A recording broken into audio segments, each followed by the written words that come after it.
O sea, yo tenía muchas ganas de que pasase algo en Sisión.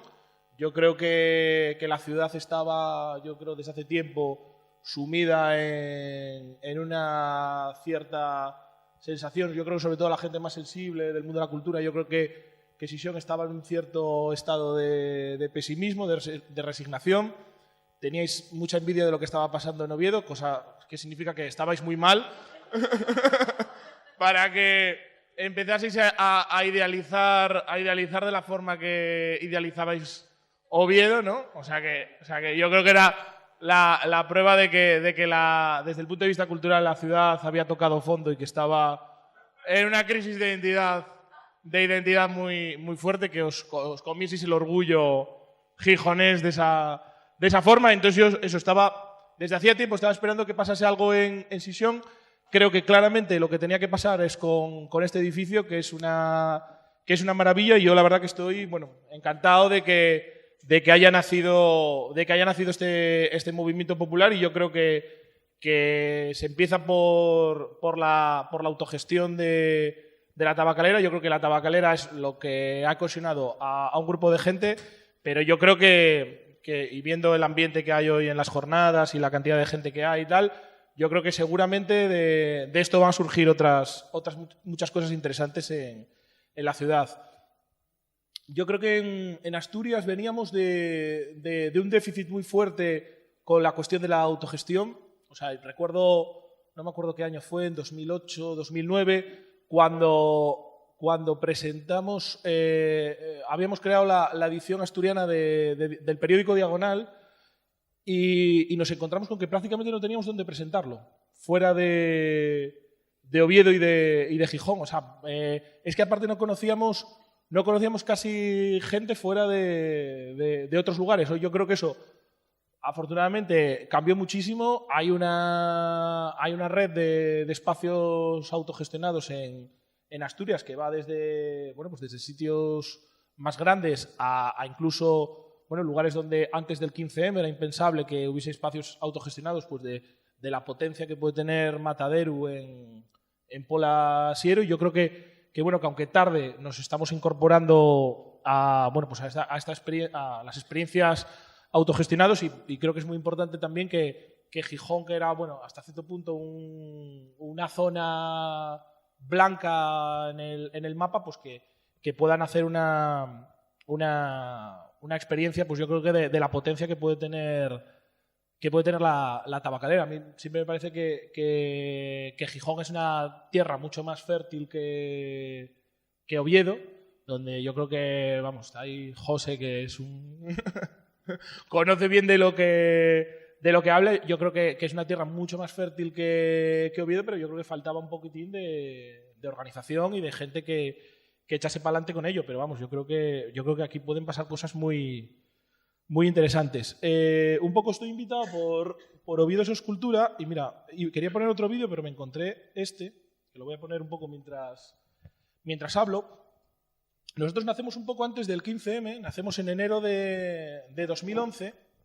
Nacemos en un contexto, yo creo que de un poco lo que estábamos hablando antes de Gijón, de un pesimismo muy, muy fuerte en la ciudad, en un contexto, pues eso, digamos, de que desde el punto de vista cultural la ciudad ha tocado fondo, de una decadencia enorme, de 24 años de un PP turbo neoliberal, que la cultura que conoce es la cultura del pelotazo. Esa es la única de la que pueden dar clases, con una concepción de lo cultural, pues eso, muy elitista, muy enfocada en 4 expresiones culturales muy concretas. O sea, el teatro lírico, la música sinfónica y los premios Príncipe de Asturias como la gran bandera.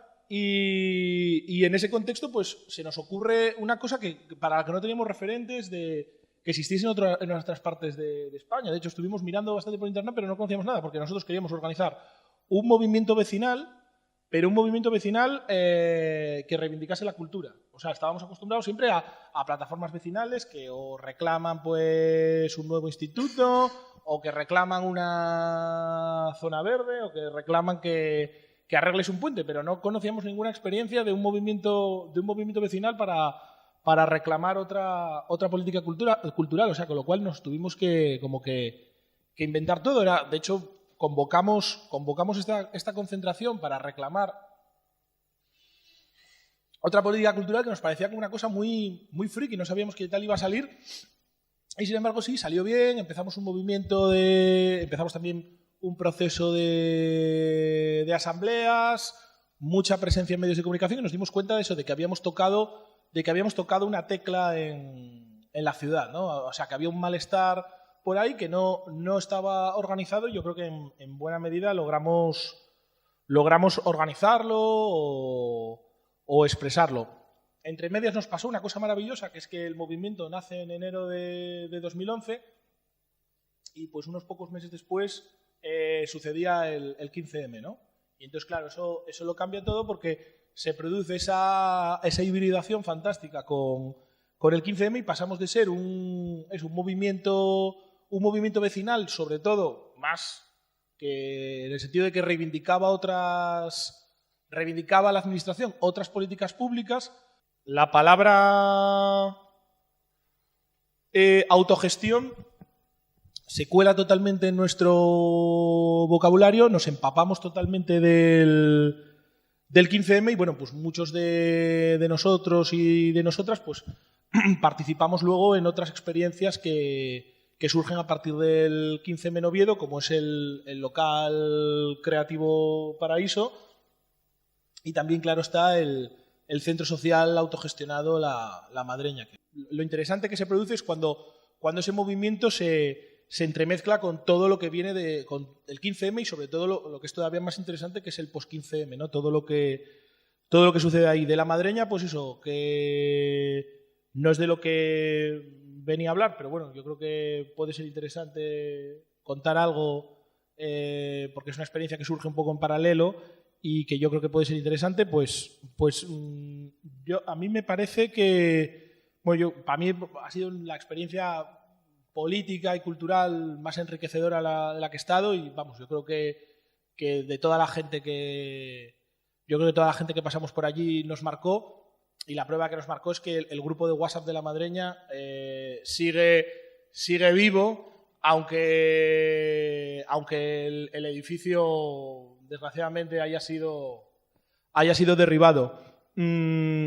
Yo recuerdo cuando estábamos ahí iniciando un poco la idea de que se podía ocupar en Oviedo, gente que nos decía que eso era totalmente imposible, ¿no? Porque pensaban en una ocupa, pues se imaginaban en gente bebiendo calimocho, con crestas y todo ese tipo de cosas, y no encajaban demasiado con el imaginario ovetense, ¿no?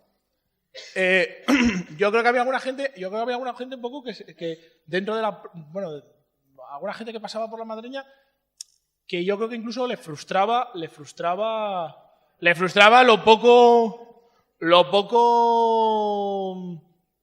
poco que se parecían al imaginario de una ocupa. Hay una anécdota divertida, que una vez estaba hay un fotógrafo del Comercio, del periódico El Comercio, que es punky, que lleva cresta y lleva un montón de piercings, y alguien se dirigió a él y él estaba allí tomando unas fotos por algo que estábamos haciendo. Y alguien se dirigió allí pensando que era un activista del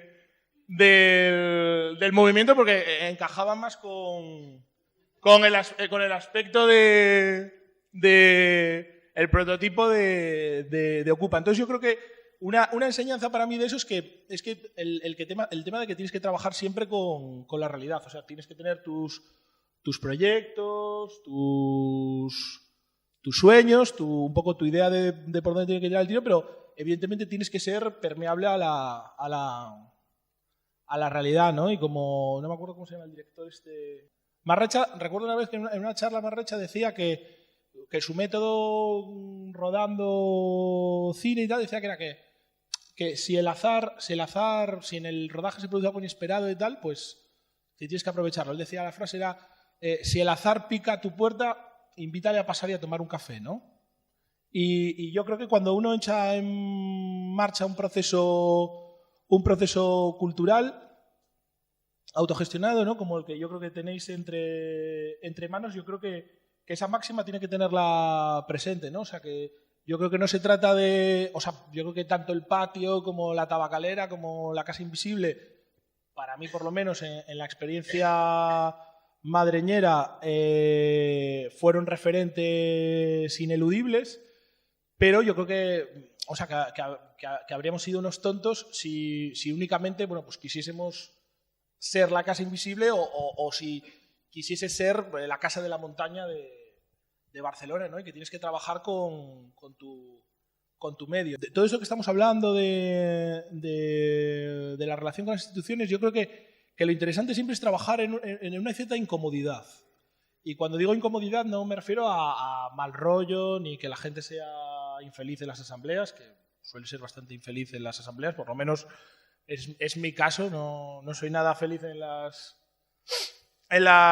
asambleas ni en las reuniones, pero no, cuando me refiero a incomodidad no me refiero a incomodidad eso de que haya piques, de que haya mal rollo, de que las cosas sean tediosas, sino la incomodidad de estar constantemente, de salir de tu zona de confort y de estar constantemente generándote preguntas a ti mismo, ¿no? Entonces, yo creo que trabajar en una incomodidad entre la institucionalización, yo creo que nunca más volver a una política cultural totalmente institucionalizada, totalmente desde arriba, aunque sea una muy buena política cultural. Yo creo que Gijón durante muchos años yo creo que tuvo una política cultural institucional, pública, jacobina, modélica, y aquí hay espacios maravillosos como el Antiguo Instituto, una red de centros de barrio, bueno, pues que ya nos gustaría tener en Oviedo, pero yo creo que el modelo, y yo creo que justamente lo que estáis planteando con Tabacalera es superar eso que pudo tener su momento, pero no se trata de volver a repetir eso por muchos aciertos que tuviese, ¿no? Entonces yo creo que hay que trabajar esa incomodidad entre el riesgo de la institucionalización, pero también el riesgo del gueto. El riesgo del gueto con todo el narcisismo que suele tener el gueto, ¿no? O sea, muchas veces hablamos de los movimientos sociales y hacemos como un panegírico de los movimientos sociales, pero yo creo que obviamos esa parte de mogollón de narcisismo, de autorreferencialidad, de cosas solamente para los iniciados, de chiste interno y de bueno, pues de un poco espacios poco agradables para quien no está en el rollo que suelen tener los movimientos sociales. Entonces yo creo que es interesante trabajar en esa sensación de incomodidad. Y para eso algo como que estés ocupando o como que tengas que hacer algún tipo de rendición de cuentas ante la sociedad es muy positivo. O sea, yo creo que nosotros si hubiésemos alquilado un local, seguramente no habríamos hecho nunca actividades infantiles, porque no necesitaríamos legitimarnos ante la sociedad, y entonces nos habríamos dedicado a hacer solamente cosas para nosotros, ¿no? Que no tenemos hijos, que en principio... Pero en la medida que tú estabas ocupando, y aparte estabas ocupando un espacio público, y que estabas reivindicando y estabas diciendo tenemos derecho a estar aquí, tenías esa necesidad de hacer algún tipo de rendición de cuentas ante la sociedad. Entonces yo creo que eso es importante, ¿no? O sea, escapar un poco de esas dinámicas de gueto, de narcisismo y autorreferenciales. Entonces yo creo que ahora estamos también en un momento nuevo de diálogo con la institución y de encontrar también un punto medio, o sea, de por un lado, ver cómo hacer una crítica que no sea tampoco destructiva frente a un gobierno que también está muy acorralado, pero tampoco, digamos, porque tengas una simpatía con las personas que estás y una afinidad con las personas que estás en las instituciones, que tampoco al final te termines convirtiendo en una especie de paralizador de algún tipo de protesta. Yo creo que esta situación, la está viviendo muy claramente el Patio Maravillas, ¿no?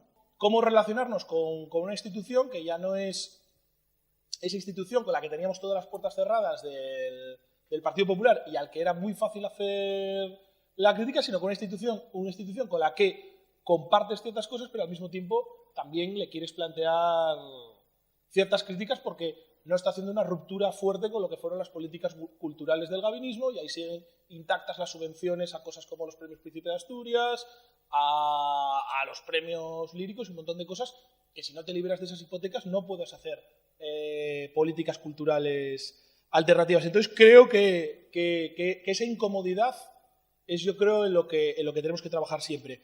Y por último, decía Gramsci que las ideas sin organización, las ideas no pueden vivir sin organización, pero creo que las ideas sin espacios tampoco pueden vivir. Estamos trabajando ahora en un nuevo proyecto del que ya, bueno, pues ya iréis viendo próximamente algo en las redes, donde estamos en otra fase. Ya no vamos a ocupar, tampoco vamos a hacer la vía de pedir algo a la institución, sino que nos vamos directamente a la vía de la economía social, y estamos buscando guita para un sueño.